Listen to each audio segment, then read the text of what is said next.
जीवन में ऐसा कोई कार्य नहीं है जो भक्ति और अध्यात्म की शक्ति से पूरा ना हो सके।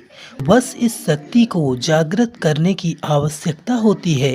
श्री कृष्ण जन्माष्टमी के दिन शास्त्रोक्त विधि विधान नियम संयम द्वारा भक्त भगवान की ब्रह्मांड में व्याप्त दिव्य शक्तियों के अंश अपनी भक्ति शक्ति एवं क्षमता के अनुपात में जागृत करते हैं। श्री कृष्ण का जीवन और उनकी लीलाएं यह संदेश देती हैं कि सच्ची भक्ति और समर्पण से न केवल भगवान को पाया जा सकता है बल्कि जीवन की अधूरी अभिलाषाओं को भी पूरा किया जा सकता है।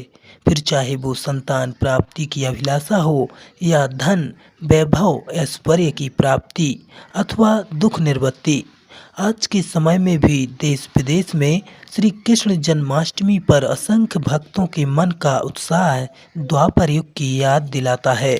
श्री कृष्ण पूर्ण अवतार हैं, वे योगेश्वर हैं, रास के नायक हैं, मुरली के सम्राट हैं तो गीता के जनक भी हैं। इसलिए उनकी भक्ति मन का उत्सव बन जाती है। भक्त जब उनके समक्ष समर्पण करता है तो गोपी बन जाता है। जन्माष्टमी हमें श्री कृष्ण की भक्ति और समर्पण की शक्ति प्राप्त करने का अवसर देती है, जो इस वर्ष 26 अगस्त को है। जन्माष्टमी पर्व भगवान श्री कृष्ण का जन्मोत्सव तो है ही, साथ में श्री कृष्ण की माया को विस्तार देने वाली योग माया का भी प्रादुर्भाव दिवस है, जिनका जन्म बाल कृष्ण को कंस के हाथों से बचाने के लिए हुआ था। भगवती योग माया ने कन्या के रूप में उस युग में जन्म लेकर मानव जाति को यह दिव्य संदेश दिया कि कन्या का जन्म बलिदान के लिए नहीं होता। जब कंस ने देवकी की 8वीं संतान समझकर योग माया को उसके पैरों से पकड़कर जमीन पर जोर से पटक कर मारना चाहा तो योग माया ने अट्टहास कर कंस से कहा, मैं चाहूँ तो तुम्हें इसी समय मार सकती हूँ, किंतु तुमने मेरे पैर पकड़े हैं और तुम्हारा काल कोई दूसरा है, इस वजह से मैं तुम्हारी जान नहीं ले सकती। योग माया कंस के चंगुल से छूटकर अंतर्ध्यान होकर स्वर्ग को जाने से पहले कंस को चेतावनी दे गई थी कि तुम्हारा काल जन्म ले चुका है। इस बार 26 अगस्त सोमवार को भाद्रपद मास कृष्ण पक्ष की सप्तमी तिथि दिन में 8:20 तक रहेगी।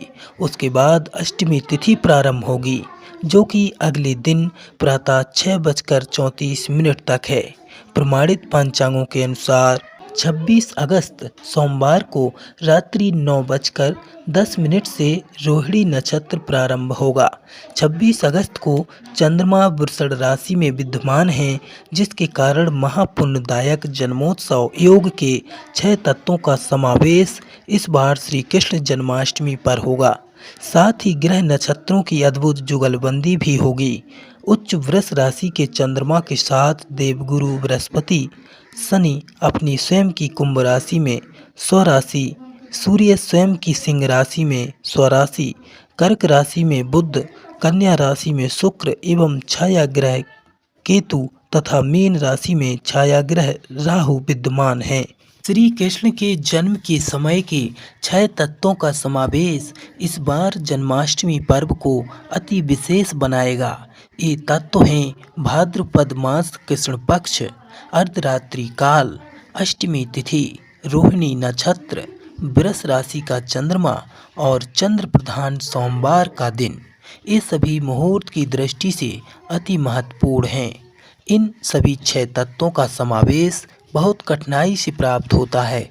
गौतमी तंत्र ग्रंथ के संदर्भ अनुसार भाद्रपद कृष्ण अष्टमी यदि रोहिणी नक्षत्र और सोमवार से संयुक्त हो जाए तो वह जयंती नाम से विख्यात होती है। जन्म जन्मांतरों के पुण्य संचय से कृष्ण पूजन का ऐसा दुर्लभ योग मिलता है, जिस मनुष्य को जयंती योग में उपवास का सौभाग्य मिल जाता है, उसके कोटि जन्मकृत पाप नष्ट हो जाते हैं और वह जन्म बंधन से मुक्त होकर परम दिव्य वैकुंठ भगवत धाम में निवास करता है। पद्म पुराण के अनुसार इस योग में जन्माष्टमी का व्रत करने वाले भक्त के पितृ अगर प्रेत योनि में हैं तो व्रत पूजन के प्रभाव से वे भी प्रेत योनि से मुक्त हो जाते हैं। धर्म ग्रंथों के अनुसार आधी रात के समय रोहिणी नक्षत्र में यदि अष्टमी तिथि मिल जाए तो उसमें श्री कृष्ण का पूजा अर्चन करने से 3 जन्मों के पाप धुल जाते हैं। धार्मिक ग्रंथों में ऐसे दुर्लभ योग की विशेष महिमा बताई गई है।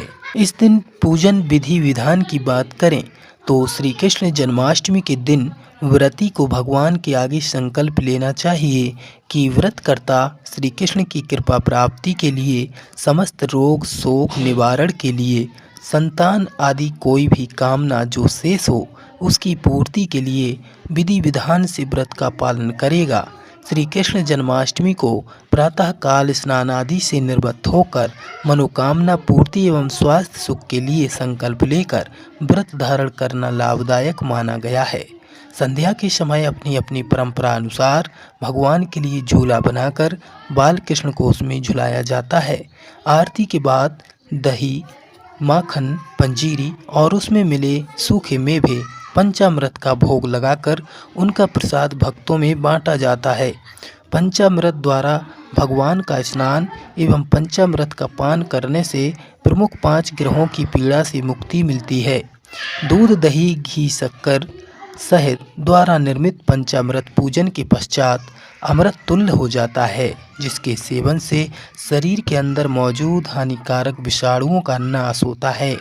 शरीर की रोग प्रतिरोधक क्षमता का विकास होता है। अष्टमी की अर्धरात्रि में पंचामृत द्वारा भगवान का स्नान लौकिक एवं पारलौकिक प्रभावों में वृद्धि करता है।